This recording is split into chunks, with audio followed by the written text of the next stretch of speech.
राधे राधे दोस्तों, आप सब कैसे हैं? उम्मीद करती हूँ आप सब ठीक होंगे। मैं भी ठीक हूँ। तो मकर संक्रांति की शुभकामनाएं एडवांस में। आप देख सकते हैं कि मैं पोहा का लड्डू बनाई हूँ। पोहा पहले रेता में भुनी हूँ, उसके बाद लड्डू बनाई हूँ। तो किस किस के यहाँ ये चीज़ बनता है आप कमेंट में जरूर बताएं, और शुरू से लास्ट तक मेरा वीडियो देखें। मैं वीडियो में पूरा चीज़ बताई हूँ, दिखाई हूँ कि कैसे कैसे बनाई हूँ मैं। आप देख सकते हैं यहाँ पे कोयले वाला चूल्हा जलाकर कढ़ाई रख के उसमें रेता डाली हूँ, बालू, और वो बहुत ज़्यादा गर्म हो जाने के बाद इसमें मैं पोहा डाली हूँ, जिसको हमारे यहाँ चिवड़ा बोला जाता है। आप देख सकते हैं यहाँ पे मैं 1 मुट्ठी डाली थी पोहा, और ये भुना करके कितना ज़्यादा हो गया है। तो देख सकते हैं हमारे यहाँ इस पोहे का भी लाई बंधा जाता है, यानी तिलवा, और मुरमुरे का भी तिलवा बंधा जाता है। तो हमारे यहाँ मकर संक्रांति पे ये बंधाता है, यानी कि खिचड़ी के लिए।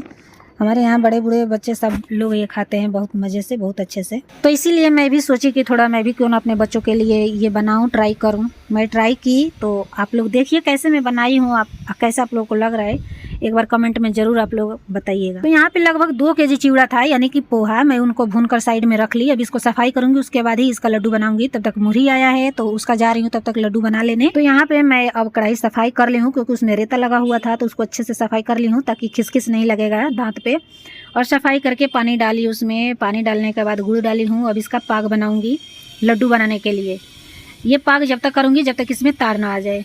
इसमें एक तार आने लगेगा ना इस गुड़ में, फिर हम इस मुरही में डाल करके बनाएंगे। देखिए ऐसे तार चेक करते हैं, इसको पलटे पे उठाकर नीचे गिराएंगे और उसमें तार बनने लगेगा ना, तो समझ जाएंगे कि पाग हमारा हो चुका है। पाग चेक करने के लिए एक दूसरा भी तरीका है। आप पानी पास में रख लो किसी बर्तन में, और उसमें गिरा कर देखो। अगर आपका गुड़ जमा आ जाएगा ना, तो समझिएगा कि पाग हो गया है। अगर उसमें पानी में फैल जाए आपका पाग, तो समझिएगा कि अभी पाग हुआ नहीं है। तो ये 2 तरीका है हमारा पाग चेक करने का। तो आप देख सकते हैं यहाँ पे पाग अपना तैयार हो चुका है। तो मुरही में डाल करके इसको मिलाएंगे खूब अच्छे तरीके से, ताकि पूरे में गुड़ मिल जाए। पूरे मुरही में जब तक गुड़ नहीं मिलेगा तब तक एक में एक नहीं सटेगा, और जब तक एक में एक नहीं चिपकेगा तब तक हमारा लड्डू बन नहीं पाएगा।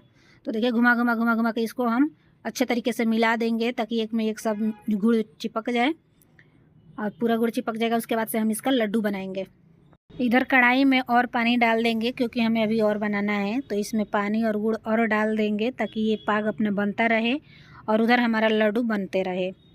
दो काम एक साथ में हो जाएंगे। आप देख सकते हैं लगभग हमारा यहाँ पे मुरही में गुड़ मिल चुका है। तो हम अभी तक तो छोलनी से मिला रहे थे, अब हाथ से मिलाएंगे ताकि और अच्छे से मिल जाए। उधर कढ़ाई में गुड़ मिलाते रहेंगे ताकि वो भी ना जले एक पल्ले, नहीं तो एक पल्ले जलेगा तो फिर हमारा लड्डू नहीं बन पाएगा। तो आप देख सकते हैं यहाँ पे गोल गोल लड्डू मैं बना रही हूँ। ये मुरही का लड्डू है। अब चिवड़ा साफ करूँगी, यानी कि पोहा, उसमें रेता होगा वो साफ करूँगी, तो उसको भी इसी में बनाऊँगी। तो अभी एक बार और मुरही का बनाऊँगी लड्डू, उसके बाद पोहा साफ करूँगी, उसके बाद पोहा का बनाऊँगी। क्योंकि जितना मुरही मैं अभी बना रही हूँ लड्डू, उतना ही मुरही अभी और बच गया है हमारे पास। तो ये दूसरा पाक जो हो रहा है उसी के लिए हो रहा है। तो आप देख रहे हैं कि यहाँ पे 2 आदमी लड्डू बना रहे हैं। मेरे पतिदेव तब से देख रहे थे, उनसे नहीं देखा गया, तो जल्दी जल्दी वो भी बनवाने लगे मेरे साथ। और वो बनवाए तो और जल्दी बंध गया, क्योंकि इसमें हवा लगता है तो ये फिर बंध नहीं पाता है, इसीलिए इसको जल्दी जल्दी बनाना पड़ता है।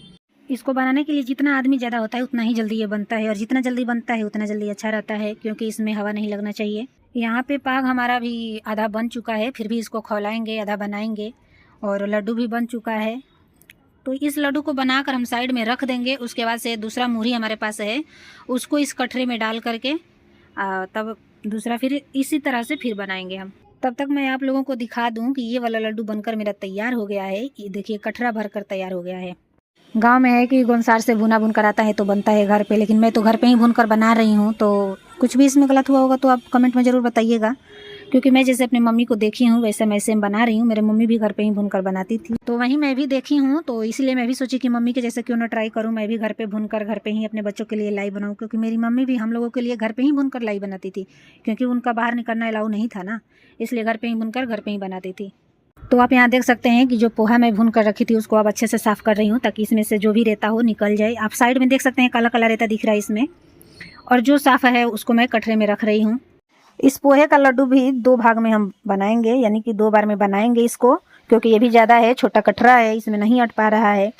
गाँव पे है कि बड़ा बड़ा दौरे में इसको बनाया जाता है, तो एक बार में कितने कितने सारे बंध जाते हैं। यहाँ पे छोटा बर्तन है इसलिए मैं कम कम बना रही हूँ। आप देख सकते हैं कि यहाँ पे पाग भी लगभग हो ही चुका है। तो अब मैं अपने सास को बुलाऊंगी, वो कराएंगे मेरे साथ में, लड्डू बनवाएंगी, क्योंकि अकेले नहीं बंध पाता है ये। तो अब हम सास बहू बांधेंगे ये तिलवा को, क्योंकि अभी फ़िलहाल मेरी सास थी नहीं, चली गई थी बच्चों को ट्यूशन लेकर के, तो हम हस्बैंड वाइफ बांध रहे थे तिलवा।